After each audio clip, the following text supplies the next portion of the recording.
hatid sa inyo ng Ensure Gold.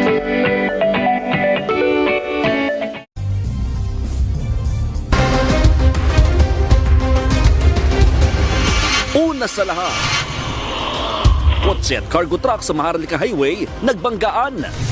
Binabagtas sa mga sasakyan ng highway ng magkasalubong ang kotse at truck. Pero ilang segundo lang, nagkasagyan ang dalawang sasakyan. Humambalang ang kotse habang bumalik na naman sa kabilang linya ang truck. Pati tuloy si ate na nakatambay lang, napabalikwas sa upuan. Ang detalye sa balitang yan, abangan maya-maya lang.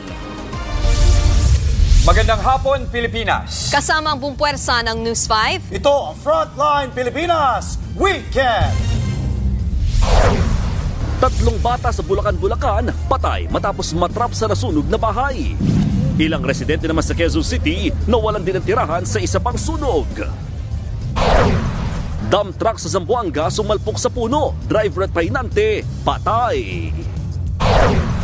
Kumakalat ng mga post tungkol sa umunoy mandatory na pagsusot ng face mask at lockdown dahil sa pagkalat ng Mpox, fake news sabi mismo ng DOH. 2 karnaper sa Amerika nakipaghabulan sa mga pulis. Abangan ang passing laban ng 6 na Bidoque Stars sa semifinals ng second Pachinko Mall Show ng Singaling.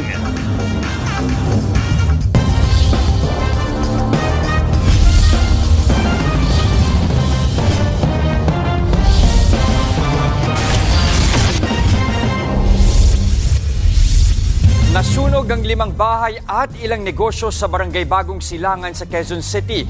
Kabilang sa inabot ng apoy ang isang tindahan ng LPG na lalong nagpalakas ng sunog. Nasa frontline ng balitang yan, si Nina Ongpauco. Naglalagablab na